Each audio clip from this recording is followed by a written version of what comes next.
The simple process of making mussel jjamppong soup is as follows. Ingredient: 500 grams fresh mussels, 3 tablespoons of fine red pepper powder, 1 green onion, 3 cloves of garlic, 1 piece of ginger, 2 tablespoons cooking oil, 1 teaspoon salt, a little pepper, 1 liter of water. Other seafood optional. How to make. 1. Wash the mussels thoroughly, remove sand and other foreign substances, and peel off the shells. 2. Chop green onions, garlic, and ginger.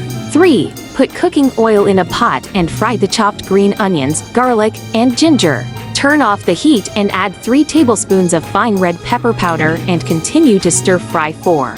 Once red chili oil has been made, add water and boil. 5. Add mussels to boiling water and boil over medium heat for about 10 minutes. 6.